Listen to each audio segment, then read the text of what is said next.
Beda kualitas. Timnas Indonesia kalah dari Jepang, Coach Sinteyong masih layak nggak ada di Timnas Indonesia? Atau ganti saja, Timnas Indonesia sebenarnya mempunyai opsi untuk bisa lolos ke 16 besar, tapi itu sangat kecil. Lihat dulu dari pertandingan Oman juga Bahrain. Mari kita bahas dari sudut pandang penikmat sepak bola, bukan pengamat sepak bola. Teman-teman, akhirnya hasilnya sudah keluar. Kita kalah dari Jepang. Dan ini tidak mengagetkan ya. Kalau mungkin biasanya ya kita kalah. Kalau sama Jepang kayak, ya iyalah ini Jepang. Kualitasnya sangat-sangat jauh sehingga kita ngerasa ya biasa aja walaupun ini kalah dan menggagalkan kita. Bukan enggak gagal sih, saya belum bisa bilang sepenuhnya gagal ya untuk timnas Indonesia lolos ke 16 besar. Tapi kemungkinan besarnya gagal untuk lolos ke 16 besar. Dari segi permainan, kita harus akui kalau di babak pertama khususnya kita diserang habis-habisan. Ini sesuai dengan apa yang udah dinyatakan oleh pelatih Jepang kalau kita akan habis-habisan untuk membasmi dalam tanda petik Indonesia karena mereka juga ingin lolos ke fase 16 besar, berharap menjadi runner up dari Irak gitu teman-teman. Nah, permainan timnas Indonesia kemungkinan bisa saja kita meladeni Jepang atau hasilnya minimal seri lah. Kalau seandainya permainan yang ditunjukkan oleh timnas Indonesia itu seperti permainan di babak kedua. Ya memang di babak kedua kita kemasukan 2 gol, sementara di babak pertama hanya kemasukan 1 gol. Tapi dari segi pengembangan permainan, berkembangnya bermain Indonesia itu di babak kedua lebih ada dibandingkan dengan babak pertama. Babak pertama kita benar-benar habis dicecar oleh Jepang, kita fokus bertahan. Kita sulit mengembangkan permainan. Sementara di babak kedua, kita ada tuh peluang-peluang bahkan terjadi gol di menit-menit akhir dari Sandy Walsh juga kan. Ini sebenarnya bisa menjadi opsi bagi timnas Indonesia walaupun kita juga nggak tahu bagaimana di atas lapangan. Mungkin saja Jepang di babak kedua lebih mengendurkan serangan sementara di babak pertama karena mereka juga ingin cepat menciptakan gol terus-terusan untuk menekan Indonesia. Permainan Indonesia benar-benar terisolir menurut saya. Di lini depan, di lini sayap, di lini tengah kita benar-benar putus. Bagi saya sangat jauh kualitas. Dari segi permainan tim, dari segi individual, masing-masing pemain sangat jauh. Ini beda banget. Jepang, bola dan keadaan badan dalam kondisi apapun, mereka masih bisa kuasai loh bola. Bagaimana skill mereka, Kubo, luar biasa. Ini pemain Eropa memang nggak bisa bohong ya. Mereka mempunyai skill yang sangat-sangat merepotkan.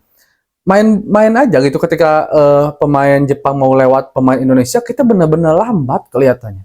Kayak maaf, kayak mungkin pemain tim pro liga bermain sama pemain Tarkam. Sedikitnya ya, walaupun nggak terlalu seperti itu. Karena apa? Ada perbedaan yang cukup signifikan menurut saya. Dari cara membuka ruang, dari pergerakan tanpa bola pemain Jepang, skillnya, dasar-dasar passingnya, itu luar biasa banget teman-teman. Tapi kita harus akui juga, kalau permainan Indonesia bisa dibilang cukup bagus. Walaupun kita kalah 3-1, ini sebenarnya bagi saya kekalahan yang cukup lumayan. Maksud saya bukan lumayan besar, tapi lumayan kecil. Biasanya lawan Jepang itu kemungkinan kita itu bisa kalah besar, tetapi ini hanya 3-1 bahkan berhasil menyerangkan gol. Ini cukup bagus menurut saya. Hernando Ari bagi saya tampil cukup baik teman-teman. Justin Hubner menurut saya bagus banget. Terlepas dari blundernya akhirnya gol bunuh diri di akhir ya, terlepas dari itu bagi saya karena Jordi Amat, saya nggak tahu ya lihat Jordi Amat, mungkin apakah karena dia udah tua atau ada penurunan performa dia karena dia sekarang bermain di Liga Malaysia. Dia kelihatan sekarang terlepas dari permainannya yang bagus juga melawan Vietnam ya, seperti banyak fisiknya udah mulai menurun gitu, sehingga untung ada Justin. Jadi Justin yang terus nge-cover. Rizky Ridho di babak pertama juga ada 2 kali passing yang gagal. Mungkin juga gugup juga ya teman-teman. Sandy Walsh bagi saya tampil cukup baik ya. Pratam Arhan juga bisa dibilang tampil cukup baik. Akhirnya Asnawi nggak diturunkan. Kenapa? Saya nggak tahu juga. Shane Fatinaman juga nggak diturunkan. Marcelino dan Ivar Jenner benar-benar terisolir. Mereka nggak bisa bergerak di hadapan Endo. Luar biasa ya teman-teman. Ini bagi saya pengalaman lah ya. Ini pengalaman bagi timnas Indonesia. Mereka sulit banget untuk mengalirkan bola karena mereka ditekan terus, di-press terus, tidak diberikan sedikit kesempatan pun untuk membalikkan badan. Ini luar biasa banget. Striker ya udah jelas Yakob tidak terlihat sedikit pun, itu mungkin alasannya akhirnya ditarik juga di babak kedua. Rafael Struijk benar-benar diisolir juga, Egy juga sama. Ini pokoknya semuanya tidak sesuai dengan rencana yang diinginkan oleh Coach Sinteyong dalam penyerangan ya. Kalau dalam bertahan bisa dibilang cukup baik walaupun banyak miss-miss. Dan pada akhirnya juga teman-teman, tiga gol tersalang ke timnas Indonesia hasil dari beberapa kali serangan yang dilakukan oleh Jepang. Dan gol dari Sandy Walsh, one shoot, one goal.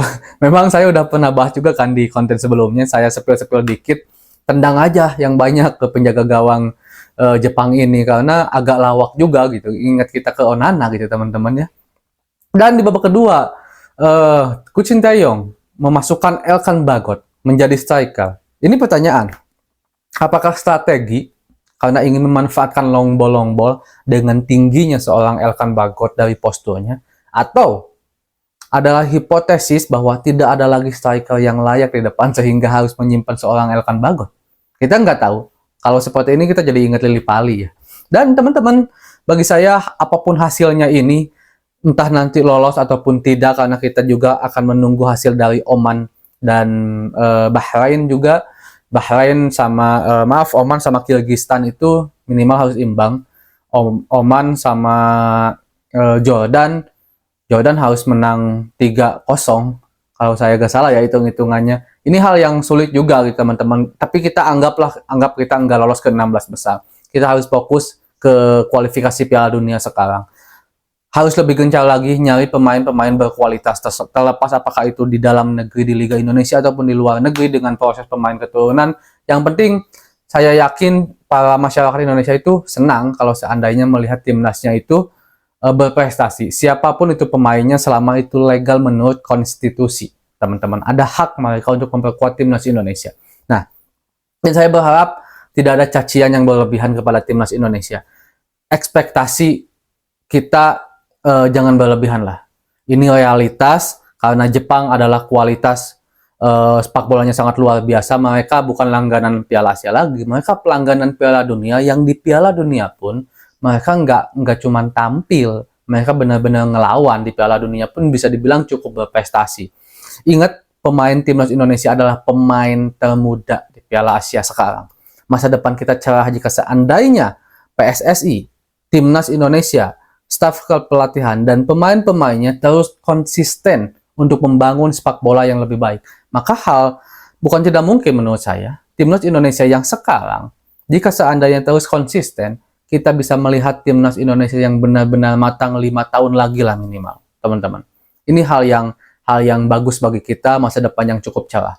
Intinya saya tidak ingin terlalu membahas tentang taktikal lah teman-teman, tentang review semalam. Kita harus akui kalau ya ini Jepang, sekali lagi ini Jepang teman-teman gitu. Kita harus ingat sepak bola Jepang itu seperti apa, dan sepak bola Indonesia itu masih sedang dalam tahap berkembang. Mudah-mudahan ada hasil yang baik, ada progres yang baik ke depannya. Dan satu lagi, di pertama tadi saya bahas juga tentang Coach Sinteyong layak gak untuk diperpanjang. Bagi saya layak, karena progres dari timnas Indonesia itu masih ada teman-teman, ada progresnya.